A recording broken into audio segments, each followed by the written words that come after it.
Okay, I think I am live, but I'm not positive. So hopefully someone will give me a comment. You know, it's really funny because I do Zoom calls all the time. I coach all my clients on Zoom calls. I teach my classes on Zoom calls. So I'm used to that interaction.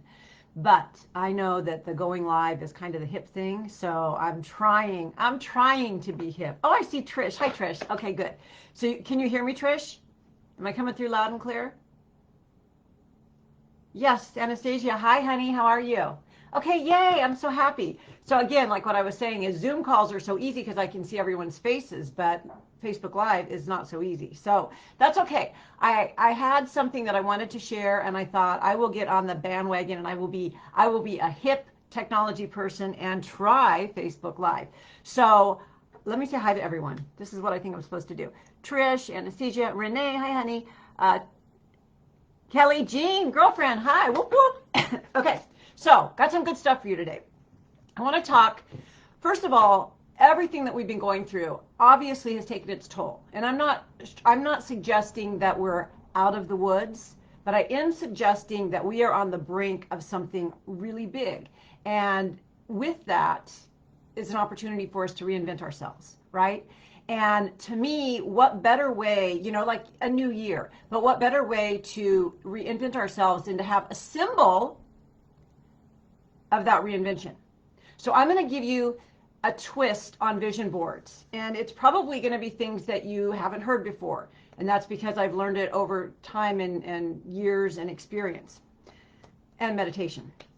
So years ago, I'm talking, I don't know, 20 years ago, we used to call them treasure maps. It was a treasure map. You put magazine pictures on a poster board and that was your treasure map. Well, probably, I don't know, maybe 15, 18 years ago, God, that sounds like a long time.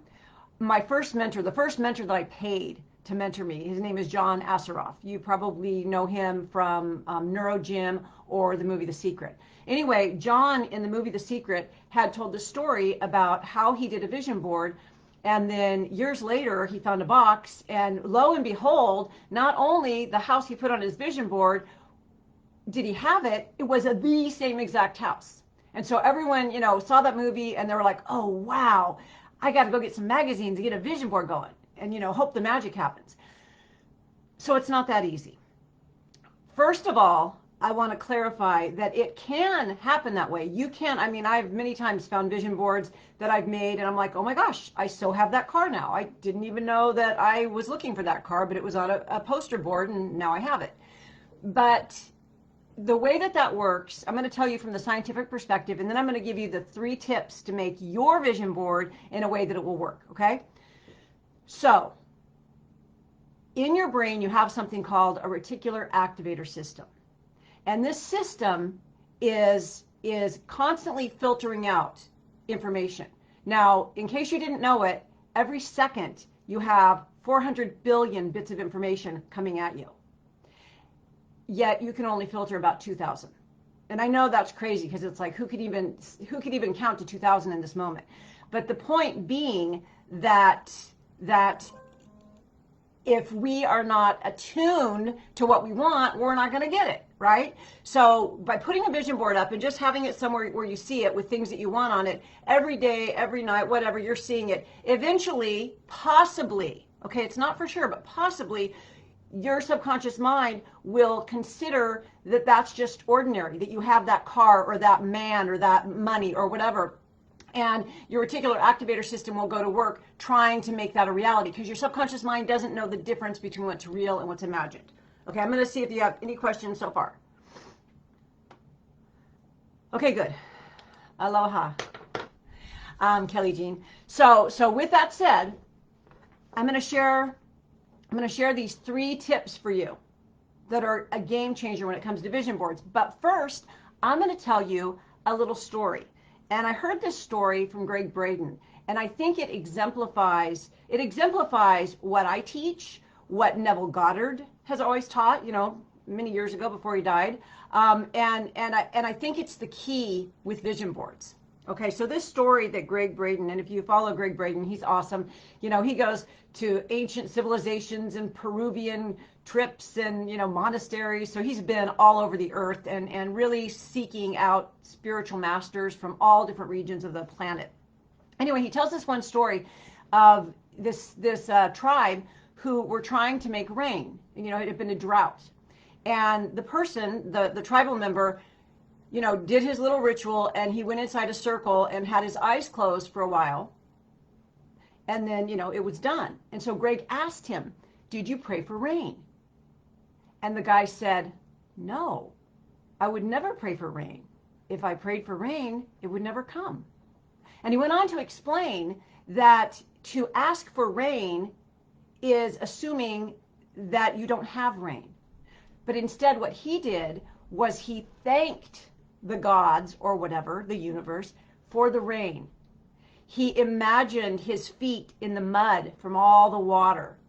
He smelt the musty smell of a fresh rain. And that's how they made it rain. Now, if you've read one of my books, imagine that. Imagine that I talk about Neville Goddard. And Neville Goddard's practice was the same thing. We assume the wish fulfilled. We don't ask for something. When we ask for it, what we're saying to the universe is, this isn't here, I don't have it, bring it to me. And that's not how manifestation works. You know, quantum physics tells us there's no such thing as time and space, right? So the way that manifestation works is in this space right now, in this moment, we feel it and we give thanks for it. Okay? So the 3 tips I promised on your vision board. The first thing is, think about the feeling that you want to get. Is it, you know, is it freedom, security, love, health? Focus on the feeling first. What is it that you want to get? And then get your magazines and your scissors. And with that state of mind, start to find pictures that represent those things. You know, if you want abundance, why do you want it? You want it because you want the freedom that comes with it, or maybe the security, right? Or the ability to pursue your passions, whatever it is. But get in touch with the feeling, and then you find pictures. Like I'll show you a snippet of my vision board in just a second. But for abundance, it's not gold bars and money. It could be, but to me, it's, you know, oceans and mountains. That's what makes me feel abundant and free. Okay? So step 1 is to know the feeling you want. Step 2 is to cut out the images that represent that feeling. And step 3, this is an important one, is get yourself some colored paper or something and type out thank you in advance for whatever it is. You don't say thank you in advance, but for example, I'll just show you mine. Thank you, universe, for all of this abundance. Can you see that? So I have all these little papers, and then what I do is I put the images on the poster board, and then I put the thank you above it. And just like that tribesman wanting rain, when I go to my vision board, my little altar every single morning, I don't say, oh, please bring me abundance, bring me, you know, wealth or whatever I want. I give thanks to it as if it's already here.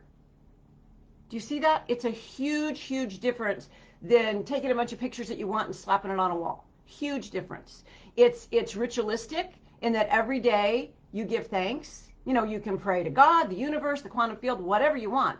But the point is you're giving thanks. You're looking at the image that you've already determined makes you feel good, makes you feel like you have the feelings, the qualities of what you want, whether it's abundance, health, romance, a new home. Why do you want it? What's it going to make you feel like?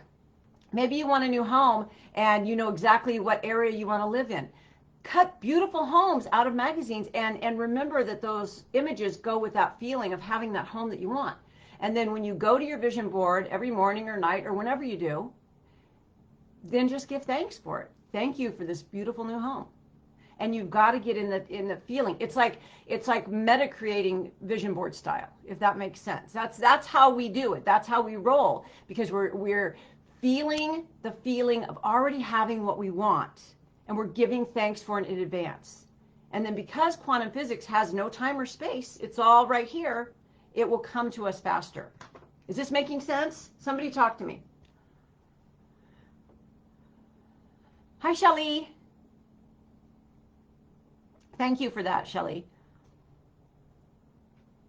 Shelly says she hasn't heard a lot of the things I teach. And and I think that historically that all teachers and authors just take bits and pieces and experiment and then apply it to their own methods. So if you wanted to get picky or technical, there's really nothing new under the sun. I mean, the Kabbalists in, I don't know, the Rosicrucians back in the 1800s, the Bible, which is quite a bit older than that, right? It's all teaching the same thing. It's just different spins. So one thing I know for sure from my life and the clients that I've worked with, many clients over the years, and people who have read my books, is that we give thanks emotionally before it's here. This is not just about lip service. This is not just about, oh, thank you for my new car. It's about feeling that you already have it. So hopefully that makes sense. It's about knowing, go over the 3 steps again, knowing what you want and assigning a feeling to it, then going through images. And you don't have to go through magazines. I print mine out. I go on the computer, and because I don't know if a magazine's going to have what I want. I've thrown vision board parties before, and people are like, diamond rings and big cars. That's cool. But if you do my method and you first sink into the feeling of what you want, you might not find it in your stack of magazines. So that's why I suggest going online and doing a Google search. Beautiful ocean, beautiful log cabin, whatever it is that floats your boat, and then find the image that really speaks to you. Okay, to me, it's way more effective than just going through a pile of magazines where you're very limited in what you get to pick for your images. So that's step 1, know how you feel. Step 2, find the images that represent it. And then step 3, just so you remember, because it's nice just to see the images, but if you forget the thank you universe or thank you God or whoever you want to thank, I just put thank you universe, looking to make sure. Yeah, thank you universe for divinely leading me to my destiny. Things like that, and then saying it every day and then feeling as if it's already come true. That's the secret to vision boards. So that's kind of all I had for you. If you have any questions, type them in. I still like Zoom better because I get to see everyone's face and talk to everyone. Thank you, Shelly. Shelly says that she's always believed that vision boards were taught reinforced. Like, oh my God, that's so true. Because what we're doing is we're saying, I want this and I don't have it. And have you ever noticed too, that when you see someone's vision boards, I mean, I've seen some doozies. I'm not going to lie. I probably, in my younger years, I'm talking 20 years ago, I probably had a picture of Brad Pitt on it, right?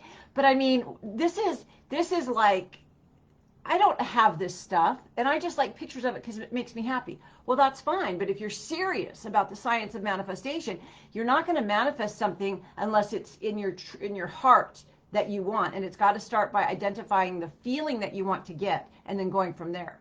We always say, I want more money. And it's like, what do you want more money for?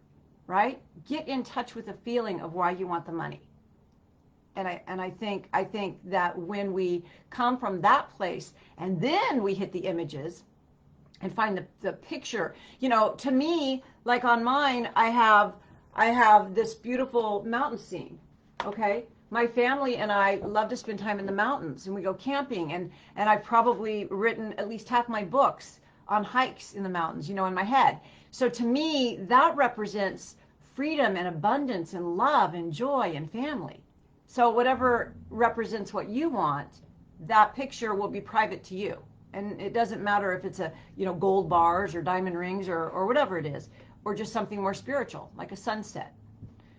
So that's the secret right there. And I'm going to leave. I know this is at noon, and I figured when I did it, I'd be lucky if a few of my favorites are on, which you guys are, and I love you all, and I appreciate it so much. But I wanted this just to be in this group, just so people can watch it later, because I see that we are at this time where things are going to really start dramatically changing. It's like the new normal, like they say, and we can either be part of the solution or part of the problem, and it always starts, where we live. So I'm encouraging you to do this kind of vision board for your new future. Maybe the same future you had planned out 3 months ago before all this started, and maybe not. But as things change and we're growing in this new direction, I really encourage you to reinvent yourself and to do some journaling. And you know, we're decluttering this month, right? What can you get rid of? Get rid of the old and let's bring in the new. And that's what I wanted to say today. So thank you for watching and listening. And I will read comments later on if I didn't catch you. I thank you for being here. I love you all, and I will see you later. And there's my dog saying bye. Take care. Have a good day.